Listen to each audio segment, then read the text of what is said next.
بسم الله الرحمن الرحيم ياسين والقرآن الحكيم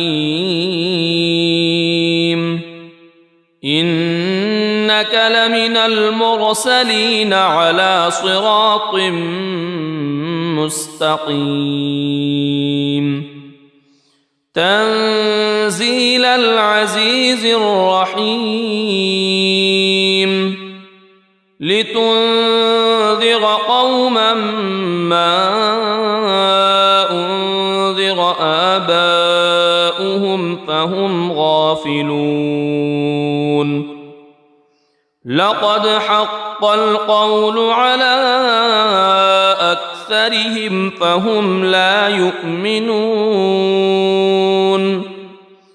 إنا جعلنا في أعناقهم أغلالا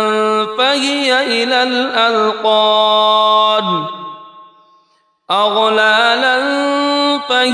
إلى الأذقان فهم مقمحون وجعلنا من بين أيديهم سدا ومن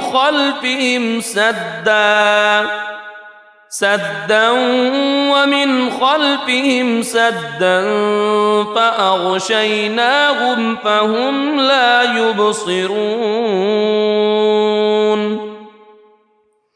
وسواء عليهم أأنذرتهم أم لم تنذرهم لا يؤمنون إنما تنذر من اتبع الذكر وخشي الرحمن بالغيب فبشره بمغفرة وأجر كريم إنا نحن نحيي الموتى ونكتب ما قدموا وآثارهم وكل شيء أحصيناه في إمام مبين واضرب لهم مثلا أصحاب القرية إذ جاءها المرسلون إذ أرسلنا إليهم اثنين فكذبوهما فعززنا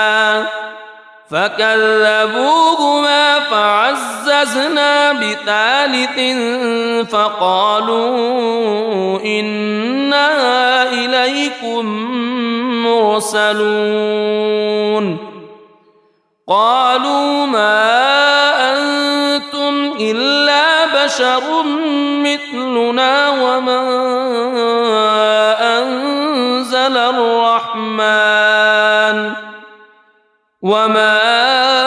أنزل الرحمن من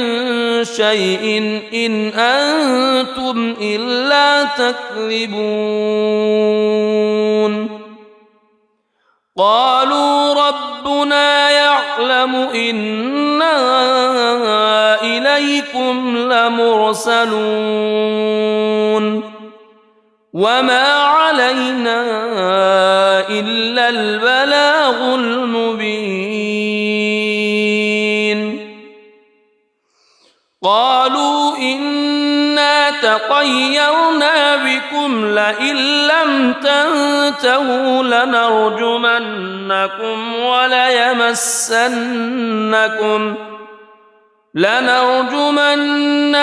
وليمسنكم منا عذاب أليم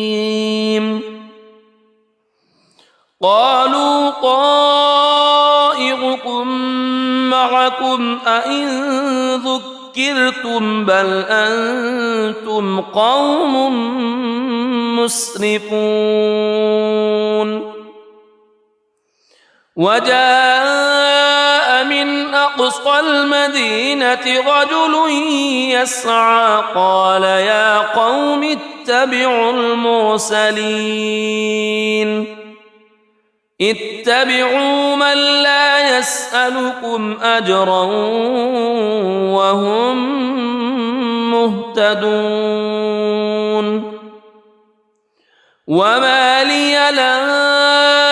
أعبد الذي فطرني وإليه ترجعون أأتخذ من دونه آلهة إن يردني الرحمن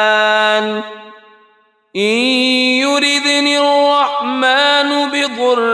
لا تغن عني شفاعتهم شيئا ولا ينقذون إني إذا لفي ضلال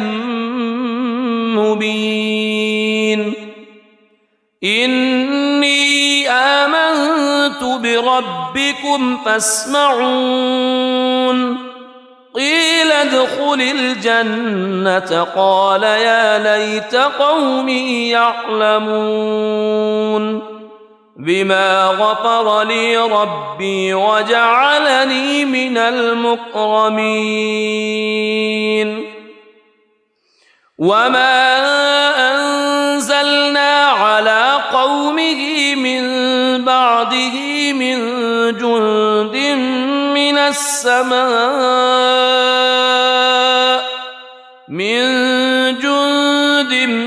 من السماء وما كنا منزلين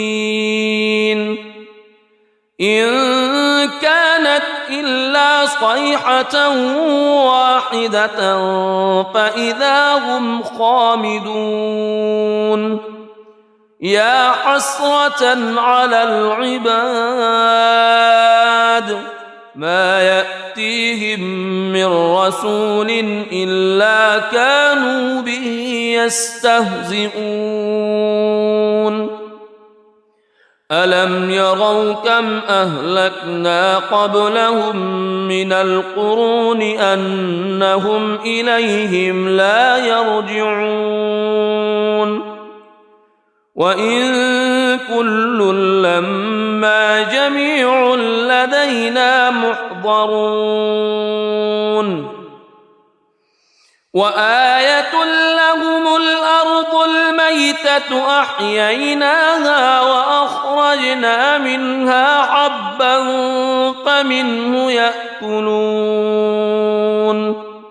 وجعلنا فيها جنات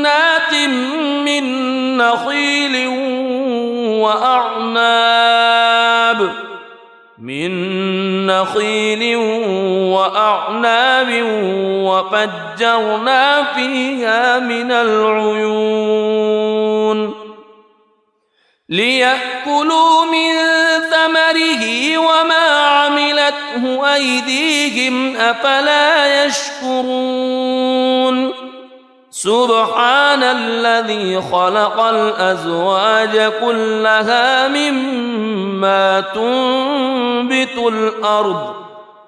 مما تنبت الأرض ومن أنفسهم ومما لا يعلمون وآية لهم الليل نسلخ منه النهار فإذا هم مظلمون والشمس تجري لمستقر لها ذلك تقدير العزيز العليم والقمر قدرناه منازل حتى عاد كالعرجون القديم لا الشمس ينبغي لها أن تدرك القمر ولا الليل سابق النهار وكل في فلك يسبحون وآية لهم أنا حملنا ذريتهم في الفلك المشحون وخلقنا لهم من مثله ما يركبون وإن نشأ نغرقهم فلا صريخ لهم ولا هم ينقذون إلا رحمة منا ومتاعا إلى حين وإذا قيل لهم اتقوا ما بين أيديكم وما خلفكم لعلكم ترحمون وما تأتيهم من آية من آيات ربهم إلا كانوا عنها معرضين وإذا قيل لهم أنفقوا مما رزقكم الله قال الذين كفروا للذين آمنوا أنطعم من لو يشاء الله أطعمه إن أنتم إلا في ضلال مبين ويقولون متى هذا الوعد إن كنتم صادقين ما ينظرون إلا صيحة واحدة تأخذهم وهم يخصمون فلا يستطيعون توصية ولا إلى أهلهم يرجعون ونفخ في الصور فإذا هم من الأجداث إلى ربهم ينسلون قالوا يا ويلنا من بعثنا من مرقدنا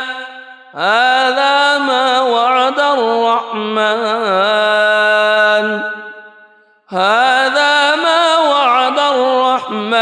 وصدق المرسلون إن كانت إلا صيحة واحدة فإذا هم جميع لدينا محضرون فاليوم لا تظلم نفس شيئا ولا تجزون إلا ما كنتم تعملون إن أصحاب الجنة اليوم في شغل فاكهون هم وأزواجهم في ظلال على الأرائك متكئون لهم فيها فاكهة ولهم ما يدعون سلام قولا من رب رحيم وامتازوا اليوم أيها المجرمون ألم أعهد إليكم يا بني ألا تعبدوا الشيطان ألم أعهد إليكم يا بني آدم ألا تعبدوا الشيطان إنه لكم عدو مبين وأن اعبدوني هذا صراط مستقيم ولقد أضل منكم جبلا كثيرا أفلم تكونوا تعقلون هذه جهنم التي كنتم توعدون اصلوها اليوم بما كنتم تكفرون اليوم نختم على أفواههم وتكلمنا أيديهم وتشهد أرجلهم بما كانوا يكسبون ولو نشاء لطمسنا على أعينهم فاستبقوا الصراط فأنى يبصرون ولو نشاء لمسخناهم على مكانتهم فما استطاعوا مضيا ولا يرجعون ومن نعمره ننكسه في الخلق أفلا يعقلون وما علمناه الشعر وما ينبغي له إن هو إلا ذكر وقرآن مبين لينذر من كان حيا ويحق القول على الكافرين أولم يروا أنا خلقنا لهم مما عملت أيدينا أنعاما فهم لها مالكون وذللناها لهم فمنها ركوبهم ومنها يأكلون ولهم فيها منافع ومشارب أفلا يشكرون واتخذوا من دون الله آلهة لعلهم ينصرون لا يستطيعون نصرهم وهم لهم جند محضرون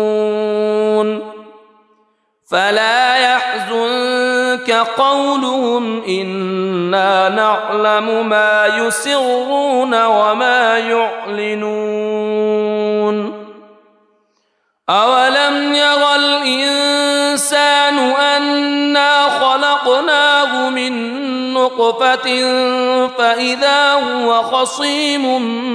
مبين وضرب لنا مثلا ونسي خلقه قال من يحيي العظام وهي رميم قل يحييها الذي أنشأها أول مرة وهو بكل خلق عليم الذي جعل لكم من الشجر الأخضر نارا فإذا أنتم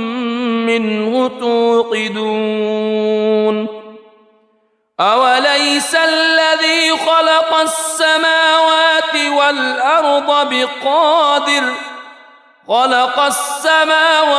والأرض بقادر على أن يخلق مثلهم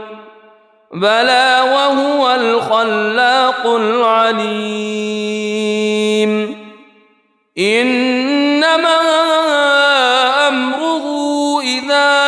أراد شيئا أن يقول له كن فيكون فسبحان الذي بيده ملكوت كل شيء وإليه ترجعون بسم الله الرحمن الرحيم الرحمن علم القرآن خلق الإنسان علمه البيان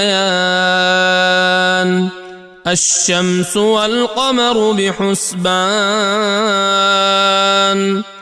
والنجم والشجر يسجدان والسماء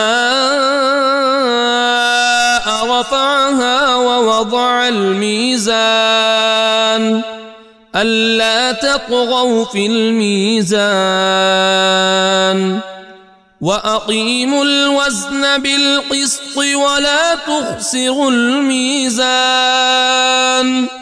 والأرض وضعها للأنام فيها فاكهة والنخل ذات الأكمام والحب ذو العصف والريحان فبأي آلاء ربكما تكذبان خلق الإنسان من صلصال كالفخار وخلق الجان من مارج من نار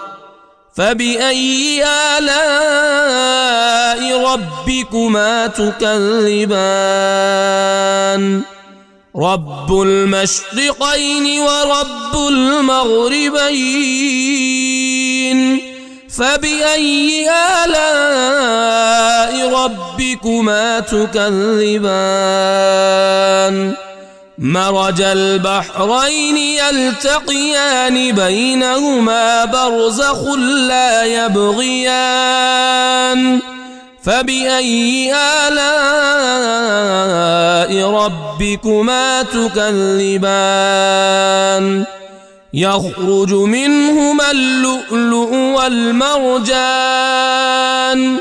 فبأي آلاء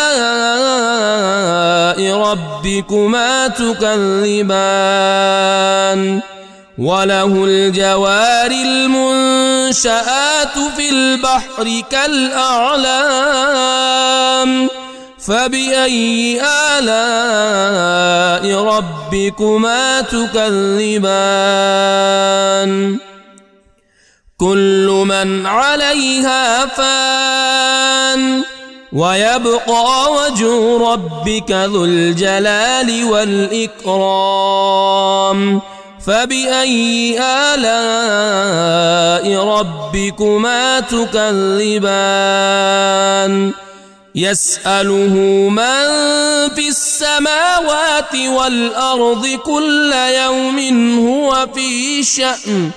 فبأي آلاء ربكما تكذبان سنفرغ لكم أيها الثقلان فبأي آلاء ربكما تكذبان يا معشر الجن والإنس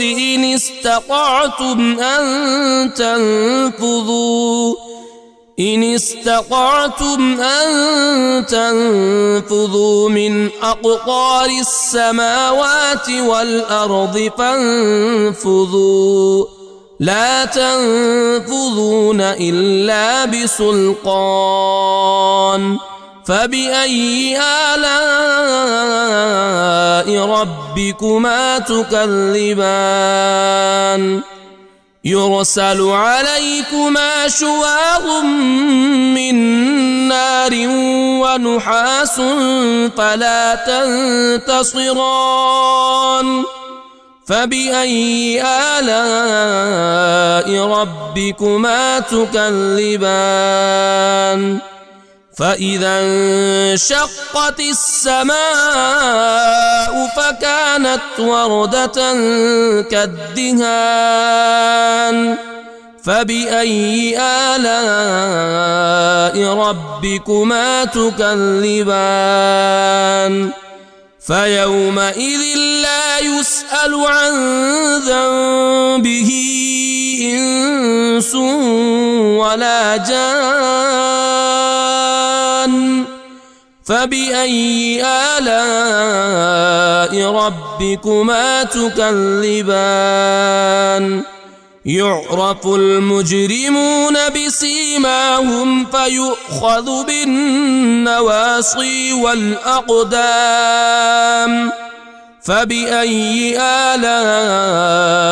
ربكما تكذبان هذه جهنم التي يكذب بها المجرمون يطوفون بينها وبين حميم آن فبأي آلاء ربكما تكذبان ولمن خاف مقام ربه جنتان فبأي آلاء ربكما تكذبان ذواتا أفنان فبأي آلاء ربكما تكذبان فيهما عينان تجريان فبأي آلاء ربكما تكذبان فيهما من كل فاكهة زوجان فبأي آلاء ربكما تكذبان متكئين على فرش بطائنها من استبرق وجنى الجنتين دان فبأي آلاء ربكما تكذبان فيهن قاصرات الطرف لم يطمثهن إنس قبلهم ولا جان فبأي آلاء ربكما تكذبان كأنهن الياقوت والمرجان فبأي آلاء ربكما تكذبان هل جزاء الإحسان إلا الإحسان فبأي آلاء ربكما تكذبان ومن دونهما جنتان فبأي آلاء ربكما تكذبان مدهامتان فبأي آلاء ربكما تكذبان فيهما عينان نضاختان فبأي آلاء ربكما تكذبان فيهما فاكهة ونخل ورمان فبأي آلاء ربكما تكذبان فيهن خيرات حسان فبأي آلاء ربكما تكذبان حور مقصورات في الخيام فبأي آلاء ربكما تكذبان لم يطمثهن إنس قبلهم ولا جان فبأي آلاء ربكما تكذبان متكئين على رفرف خضر وعبقري حسان فبأي آلاء ربكما تكذبان تبارك اسم ربك ذي الجلال والإكرام بسم الله الرحمن الرحيم ياسين والقرآن الحكيم إنك لمن المرسلين على صراط مستقيم تنزيل العزيز الرحيم لتنذر قوما ما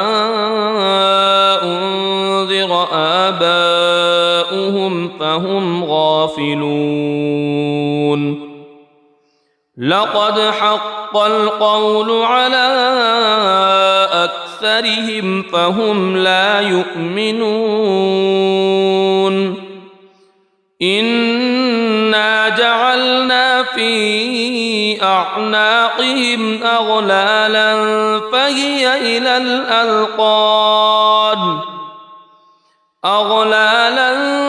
فهي إلى الأذقان فهم مقمحون وجعلنا من بين أيديهم سدا ومن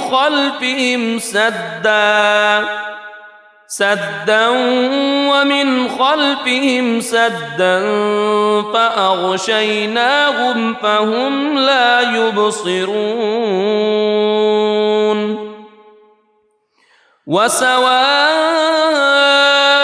عليهم أأنذرتهم أم لم تنذرهم لا يؤمنون إنما تنذر من اتبع الذكر وخشي الرحمن بالغيب فبشره بمغفرة وأجر كريم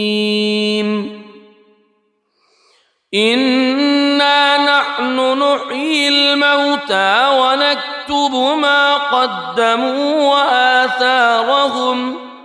وكل شيء أحصيناه في إمام مبين واضرب لهم مثلا أصحاب القرية إذ جاءها المرسلون إذ أرسلنا إليهم اثنين فكذبوهما فعززنا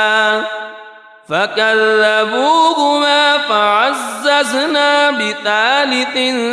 فقالوا إنا إليكم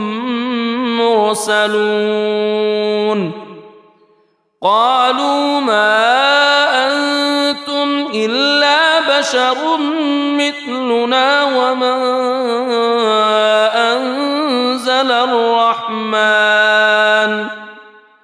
وما أنزل الرحمن من شيء إن أنتم إلا تكذبون قالوا ربنا يعلم إنا إليكم لمرسلون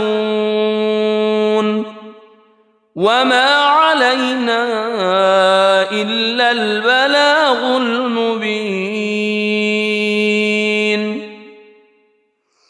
قالوا إنا تطيرنا بكم لئن لم تنتهوا لنرجمنكم وليمسنكم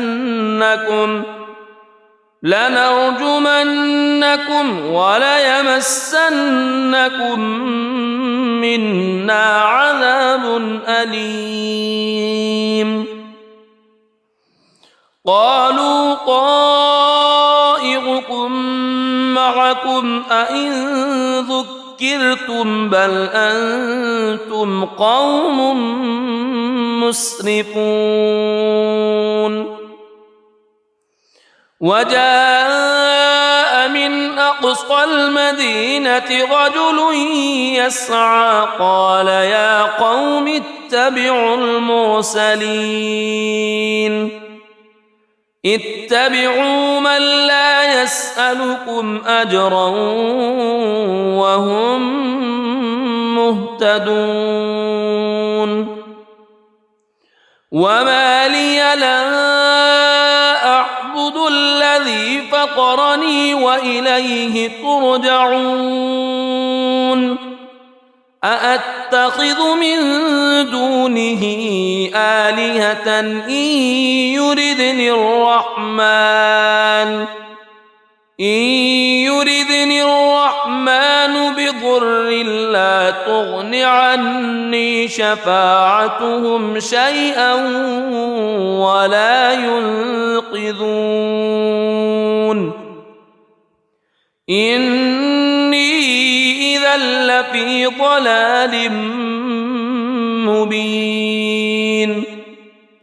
إني آمنت بربكم فاسمعون قيل ادخل الجنة قال يا ليت قومي يعلمون بما غفر لي ربي وجعلني من المكرمين وما أنزلنا على قومه من بعده من جند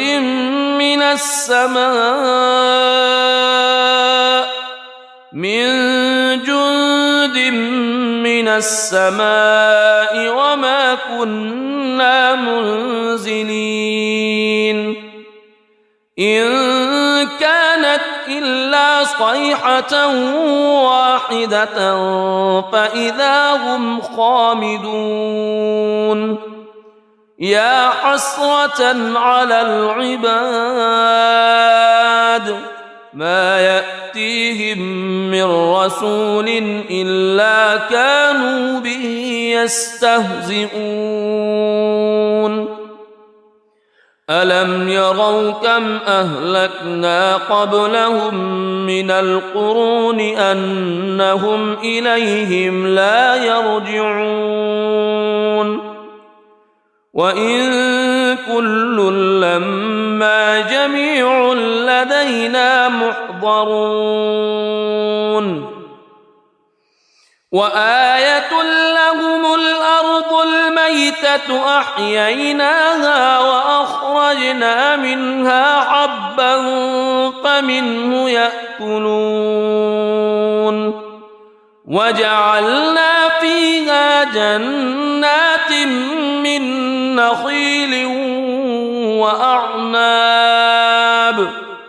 من نخيل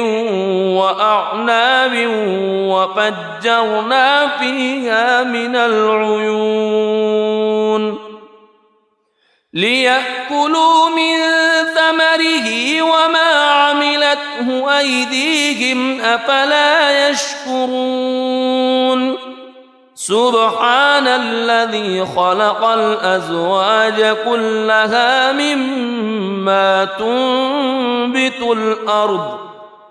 مما تنبت الأرض ومن أنفسهم ومما لا يعلمون وآية لهم الليل نسلخ منه النهار فإذا هم مظلمون والشمس تجري لمستقر لها ذلك تقدير العزيز العليم والقمر قدرناه منازل حتى عاد كالعرجون القديم لا الشمس ينبغي لها أن تدرك القمر ولا الليل سابق النهار وكل في فلك يسبحون وآية لهم أنا حملنا ذريتهم في الفلك المشحون وخلقنا لهم من مثله ما يركبون وإن نشأ نغرقهم فلا صريخ لهم ولا هم ينقذون إلا رحمة منا ومتاعا إلى حين وإذا قيل لهم اتقوا ما بين أيديكم وما خلفكم لعلكم ترحمون وما تأتيهم من آية من آيات ربهم إلا كانوا عنها معرضين وإذا قيل لهم أنفقوا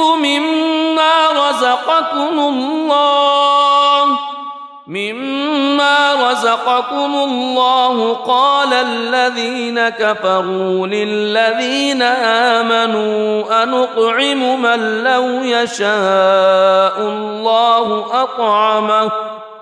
إن أنتم إلا في ضلال مبين ويقولون متى هذا الوعد إن كنتم صادقين ما ينظرون إلا صيحة واحدة تأخذهم وهم يخصمون فلا يستطيعون توصية ولا إلى أهلهم يرجعون ونفخ في الصور فإذا هم من الأجداث إلى ربهم ينسلون قالوا يا ويلنا من بعثنا من مرقدنا هذا ما وعد الرحمن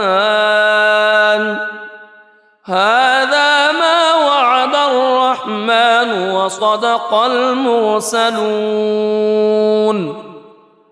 إن كانت إلا صيحة واحدة فإذا هم جميع لدينا محضرون فاليوم لا تظلم نفس شيئا ولا تجزون إلا ما كنتم تعملون إن أصحاب الجنة اليوم في شغل فاكهون هم وأزواجهم في ظلال على الأرائك متكئون لهم فيها فاكهة ولهم ما يدعون سلام قولا من رب رحيم وامتازوا اليوم أيها المجرمون ألم أعهد إليكم يا بني ألا تعبدوا الشيطان ألم أعهد إليكم يا بني آدم ألا تعبدوا الشيطان إنه لكم عدو مبين وأن اعبدوني هذا صراط مستقيم ولقد أضل منكم جبلا كثيرا أفلم تكونوا تعقلون هذه جهنم التي كنتم توعدون اصلوها اليوم بما كنتم تكفرون اليوم نختم على أفواههم وتكلمنا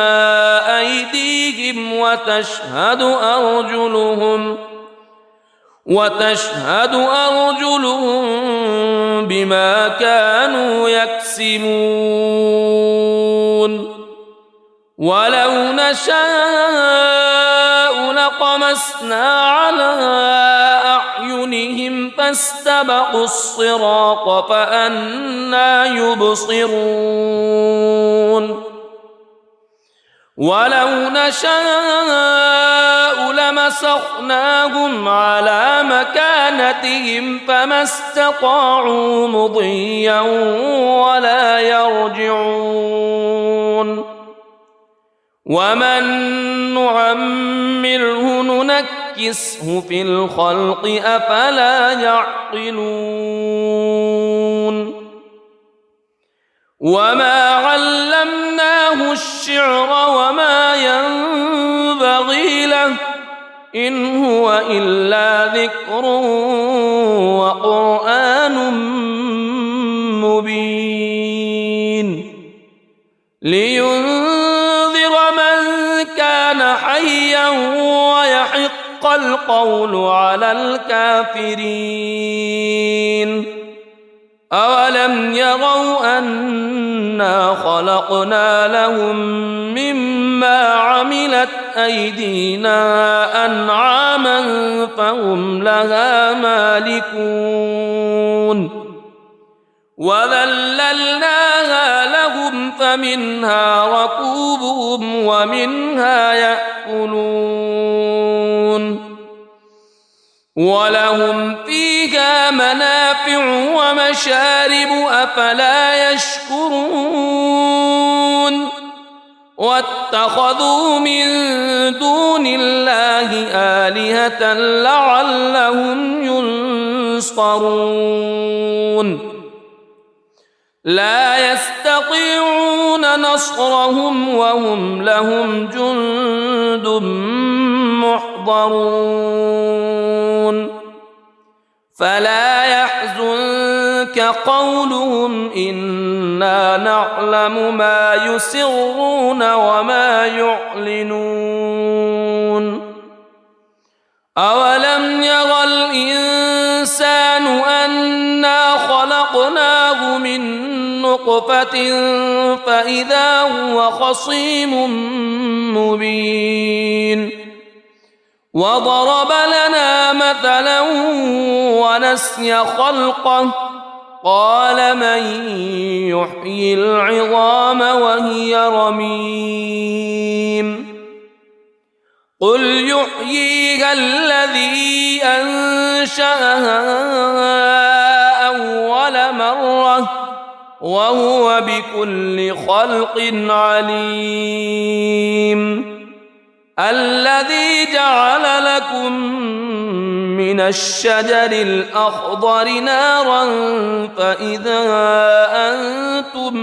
منه توقدون أوليس الذي خلق السماوات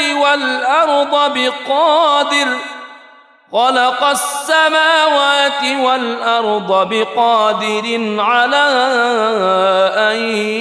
يخلق مثلهم بلى وهو الخلاق العليم إنما أمره إذا أراد شيئا أن يقول له كن فيكون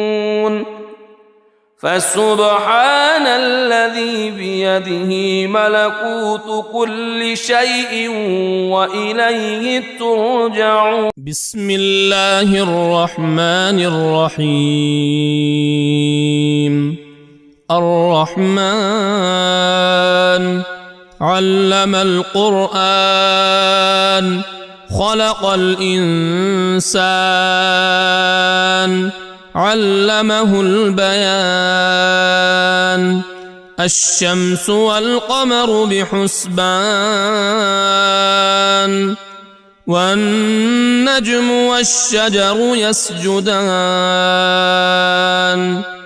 والسماء رفعها ووضع الميزان ألا تطغوا في الميزان وأقيموا الوزن بالقسط ولا تخسروا الميزان. والأرض وضعها للأنام فيها فاكهة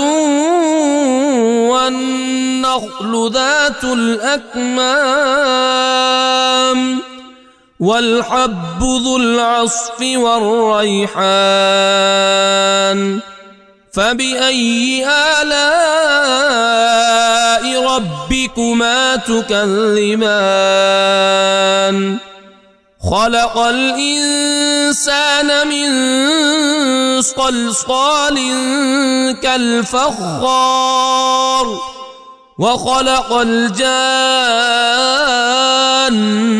من مارج من نار. فبأي آلاء ربكما تكذبان. رب المشرقين ورب المغربين. فبأي آلاء ربكما تكذبان. مرج البحرين يلتقيان بينهما برزخ لا يبغيان. فبأي آلاء ربكما تكذبان. يخرج منهما اللؤلؤ والمرجان. فبأي آلاء ربكما تكذبان. وله الجوار المنشآت في البحر كالأعلام. فبأي آلاء ربكما تكذبان. كل من عليها فان ويبقى وجه ربك ذو الجلال والإكرام. فبأي آلاء ربكما تكذبان. يسأله من في السماوات والأرض كل يوم هو في شأن. فبأي آلاء ربكما تكذبان. سنفرغ لكم أيها الثقلان. فبأي آلاء ربكما تكذبان. يا معشر الجن والإنس إن استطعتم أن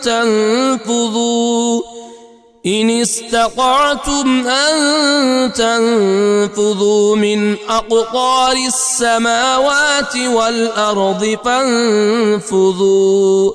لا تنفذون إلا بسلطان. فبأي آلاء ربكما تكذبان. يرسل عليكما شواظ من نار ونحاس فلا تنتصران.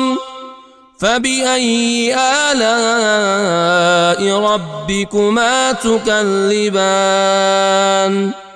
فإذا انشقت السماء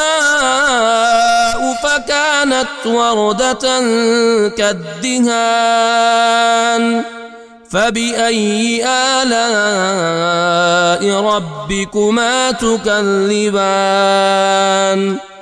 فيومئذ لا يسأل عن ذنبه إنس ولا جان فبأي آلاء ربكما تكذبان يعرف المجرمون بسيماهم فيؤخذ بالنواصي والأقدام فبأي آلاء ربكما تكذبان هذه جهنم التي يكذب بها المجرمون يطوفون بينها وبين حميم آن فبأي آلاء ربكما تكذبان ولمن خاف مقام ربه جنتان فبأي آلاء ربكما تكذبان ذواتا أفنان فبأي آلاء ربكما تكذبان فيهما عينان تجريان فبأي آلاء ربكما تكذبان فيهما من كل فاكهة زوجان فبأي آلاء ربكما تكذبان متكئين على فرش بطائنها من استبرق وجنى الجنتين دان فبأي آلاء ربكما تكذبان فيهن قاصرات الطرف لم يطمثهن إنس قبلهم ولا جان فبأي آلاء ربكما تكذبان كأنهن الياقوت والمرجان فبأي آلاء ربكما تكذبان هل جزاء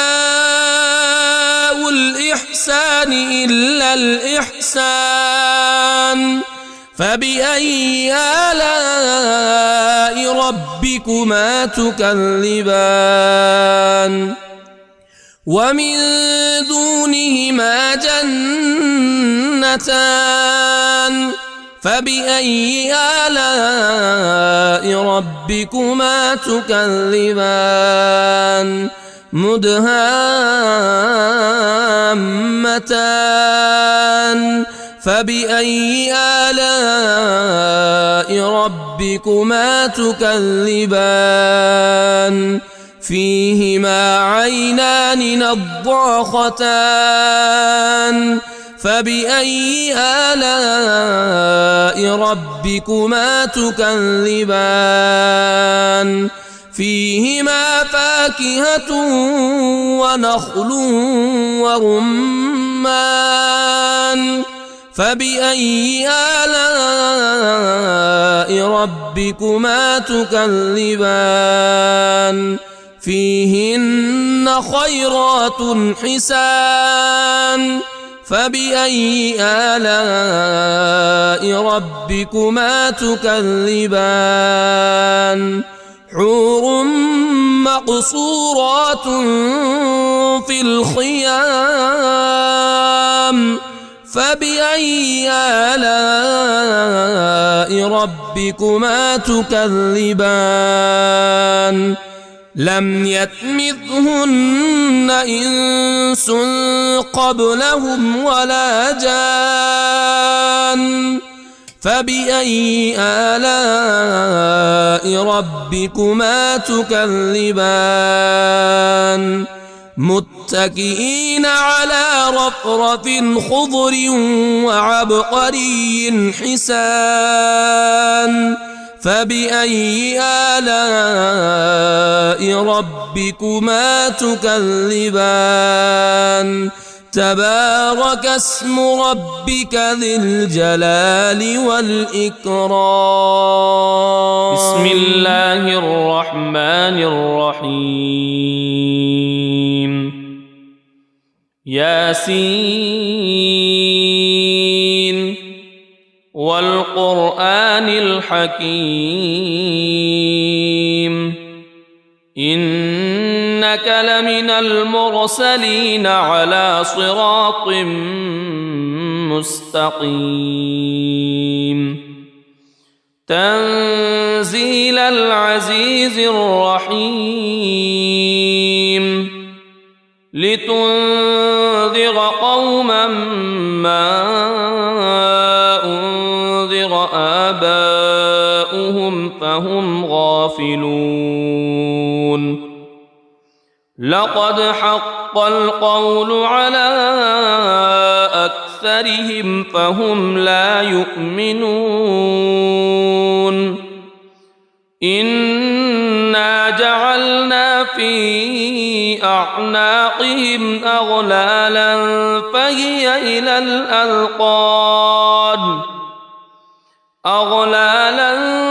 فهي إلى الأذقان فهم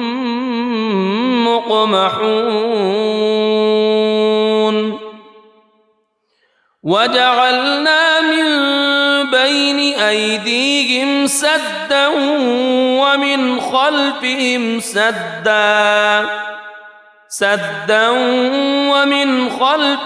سدا فأغشيناهم فهم لا يبصرون وسواء عليهم أأنذرتهم أم لم تنذرهم لا يؤمنون إنما تنذر من اتبع الذكر وخشي الرحمن بالغيب فبشره بمغفرة وأجر كريم إنا نحن نحيي الموتى ونكتب ما قدموا وآثارهم وكل شيء أحصيناه في إمام مبين واضرب لهم مثلا أصحاب القرية إذ جاءها المرسلون إذ أرسلنا إليهم اثنين فكذبوهما فعززنا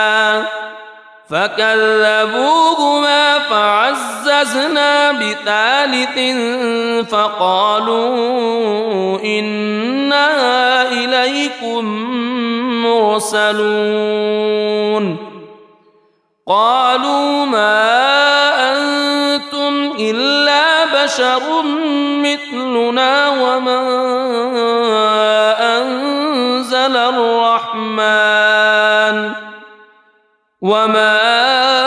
أنزل الرحمن من شيء إن أنتم إلا تكذبون قالوا ربنا يعلم إنا إليكم لمرسلون وما علينا إلا البلاغ المبين قالوا إنا تطيرنا بكم لئن لم تنتهوا لنرجمنكم وليمسنكم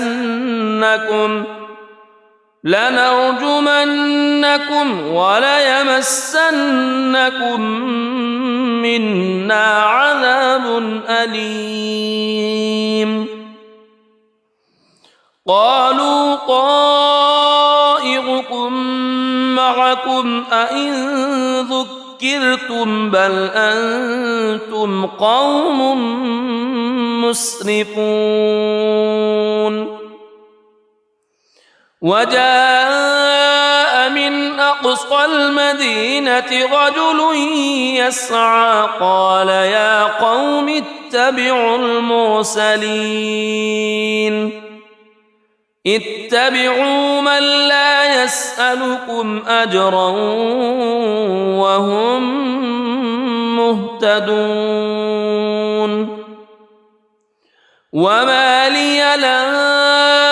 أعبد الذي فطرني وإليه ترجعون أأتخذ من دونه آلهة إن يردني الرحمن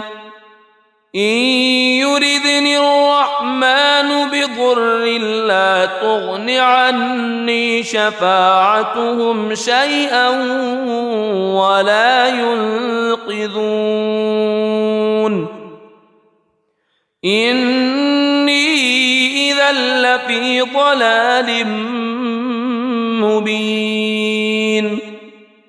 إني آمنت بربكم فاسمعون قيل ادخل الجنة قال يا ليت قومي يعلمون بما غفر لي ربي وجعلني من المكرمين وما أنزلنا على قومه من بعده من جند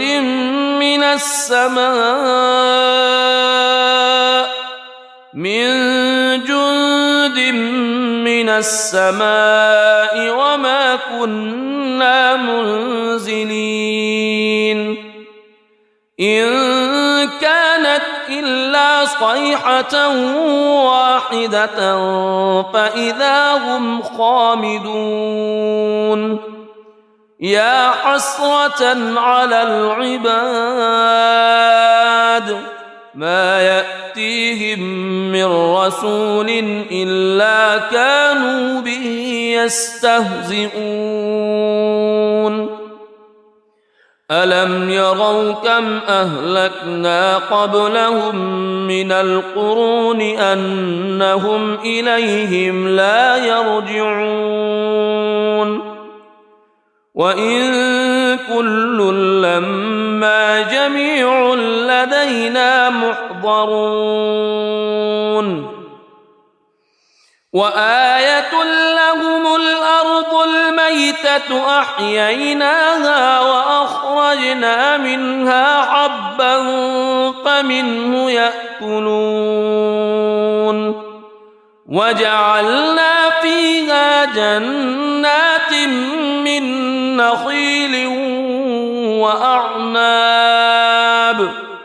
من نخيل وأعناب وفجرنا فيها من العيون ليأكلوا من ثمره وما عملته أيديهم أفلا يشكرون سبحان الذي خلق الأزواج كلها مما تنبت الأرض مما تنبت الأرض ومن أنفسهم ومما لا يعلمون وآية لهم الليل نسلخ منه النهار فإذا هم مظلمون والشمس تجري لمستقر لها ذلك تقدير العزيز العليم والقمر قدرناه منازل حتى عاد كالعرجون القديم لا الشمس ينبغي لها أن تدرك القمر ولا الليل سابق النهار وكل في فلك يسبحون وآية لهم أنا حملنا ذريتهم في الفلك المشحون وخلقنا لهم من مثله ما يركبون وإن نشأ نغرقهم فلا صريخ لهم ولا هم ينقذون إلا رحمة منا ومتاعا إلى حين وإذا قيل لهم اتقوا ما بين أيديكم وما خلفكم لعلكم ترحمون وما تأتيهم من آية من آيات ربهم إلا كانوا عنها معرضين وإذا قيل لهم أنفقوا مما رزقكم الله قال الذين كفروا للذين آمنوا أنطعم من لو يشاء الله أطعمه إن أنتم إلا في ضلال مبين ويقولون متى هذا الوعد إن كنتم صادقين ما ينظرون إلا صيحة واحدة تأخذهم وهم يخصمون فلا يستطيعون توصية ولا إلى أهلهم يرجعون ونفخ في الصور فإذا هم من الأجداث إلى ربهم ينسلون قالوا يا ويلنا من بعثنا من مرقدنا هذا ما وعد الرحمن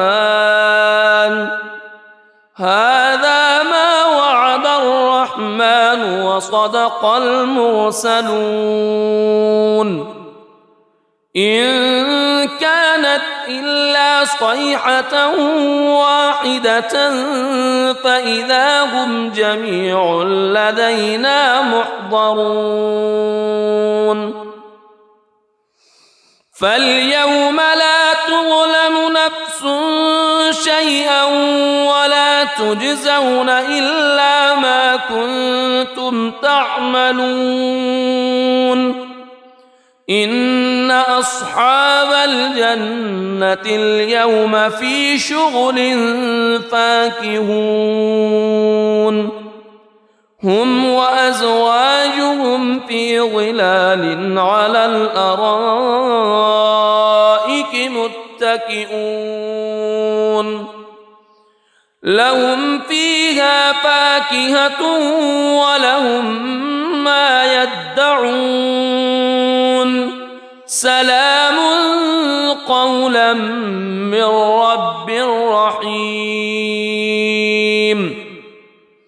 وامتازوا اليوم أيها المجرمون ألم أعهد إليكم يا بني ألا تعبدوا الشيطان ألم أعهد إليكم يا بني آدم ألا تعبدوا الشيطان إنه لكم عدو مبين وأن اعبدوني هذا صراط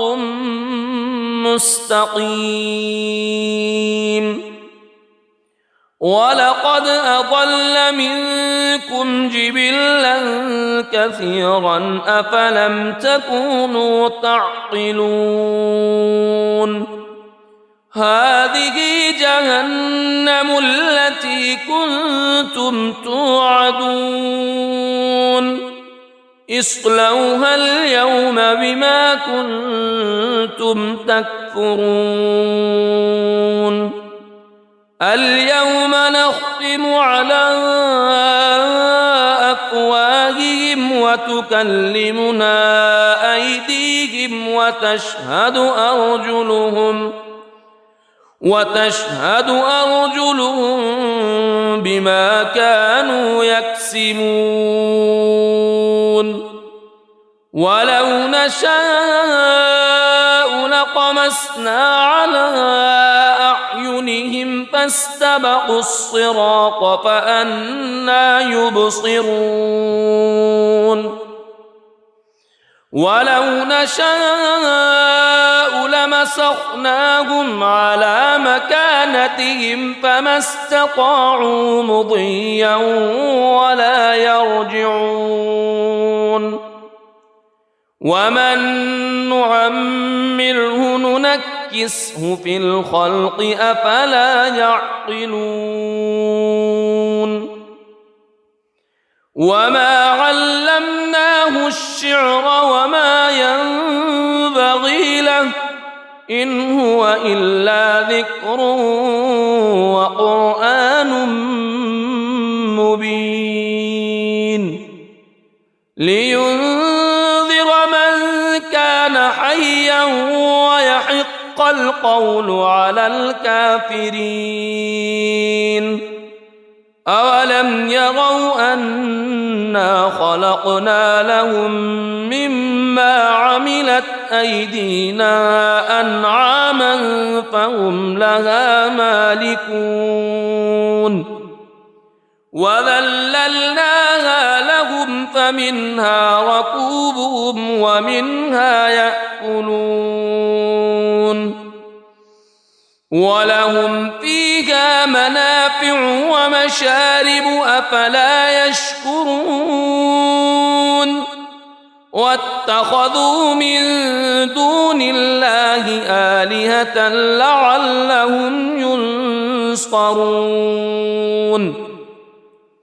لا يستطيعون نصرهم وهم لهم جند محضرون فلا يحزنك قولهم إنا نعلم ما يسرون وما يعلنون أولم يرى الإنسان أنا خلقناه من نطفة فإذا هو خصيم مبين وضرب لنا مثلا ونسي خلقه قال من يحيي العظام وهي رميم قل يحييها الذي أنشأها أول مرة وهو بكل خلق عليم الذي جعل لكم من الشجر الأخضر نارا فإذا أنتم منه توقدون أوليس الذي خلق والأرض بقادر خلق السماوات والأرض بقادر على أن يخلق مثلهم بلى وهو الخلاق العليم إنما أمره إذا أراد شيئا أن يقول له كن فيكون فسبحان الذي بيده ملكوت كل شيء وإليه ترجع. بسم الله الرحمن الرحيم. الرحمن علم القرآن خلق الإنسان علمه البيان الشمس والقمر بحسبان والنجم والشجر يسجدان والسماء رفعها ووضع الميزان ألا تطغوا في الميزان وأقيموا الوزن بالقسط ولا تخسروا الميزان والأرض وضعها للأنام فيها فاكهة والنخل ذات الأكمام والحب ذو العصف والريحان فبأي آلاء ربكما تكذبان خلق الإنسان من صلصال كالفخار وخلق الجان من مارج من نار فبأي آلاء ربكما تكذبان رب المشرقين ورب المغربين فبأي آلاء ربكما تكذبان مرج البحرين يلتقيان بينهما برزخ لا يبغيان فبأي آلاء ربكما تكذبان يخرج منهما اللؤلؤ والمرجان فبأي آلاء ربكما تكذبان وله الجوار المنشآت في البحر كالأعلام فبأي آلاء ربكما تكذبان كل من عليها فان ويبقى وجه ربك ذو الجلال والإكرام فبأي آلاء ربكما تكذبان يسأله من في السماوات والأرض كل يوم هو في شأن فبأي آلاء ربكما تكذبان سنفرغ لكم أيها الثقلان فبأي آلاء ربكما تكذبان يا معشر الجن والإنس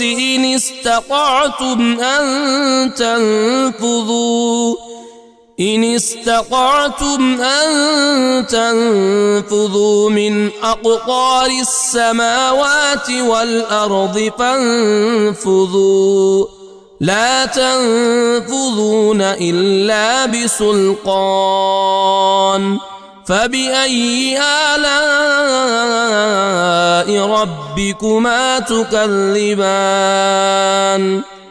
يرسل عليكما شواظ من نار ونحاس فلا تنتصران فبأي آلاء ربكما تكذبان فإذا انشقت السماء فكانت وردة كالدهان فبأي آلاء ربكما تكذبان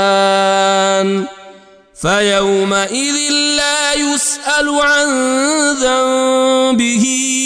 إنس ولا جان فبأي آلاء ربكما تكذبان يعرف المجرمون بسيماهم فيؤخذ بالنواصي والأقدام فبأي آلاء ربكما تكذبان هذه جهنم التي يكذب بها المجرمون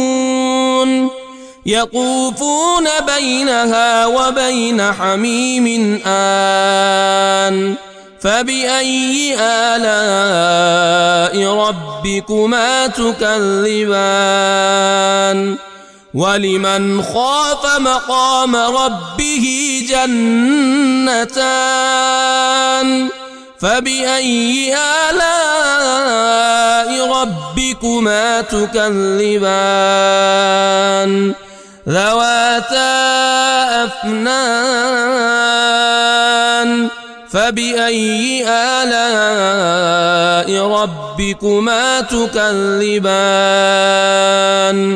فيهما عينان تجريان فبأي آلاء ربكما تكذبان فيهما من كل فاكهة زوجان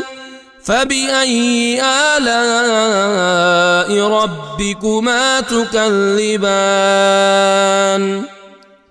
متكئين على فرش بطائنها من استبرق وجنى الجنتين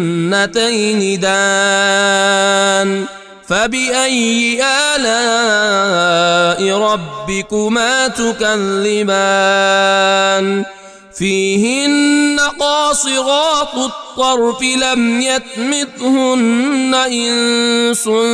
قبلهم ولا جان فبأي آلاء ربكما تكذبان كأنهن الياقوت والمرجان فبأي آلاء ربكما تكذبان هل جزاء الإحسان إلا الإحسان فبأي آلاء ربكما تكذبان ومن دونهما جنتان فبأي آلاء ربكما تكذبان مدهامتان فبأي آلاء ربكما تكذبان فيهما عينان نضاختان فبأي آلاء ربكما تكذبان فيهما فاكهة ونخل ورمان ورمان فبأي آلاء ربكما تكذبان فيهن خيرات حسان فبأي آلاء ربكما تكذبان حور مقصورات في الخيام فبأي آلاء ربكما تكذبان لم يطمثهن إنس قبلهم ولا جان فبأي آلاء ربكما تكذبان متكئين على رفرف خضر وعبقري حسان فبأي آلاء ربكما تكذبان تبارك اسم ربك ذي الجلال والإكرام.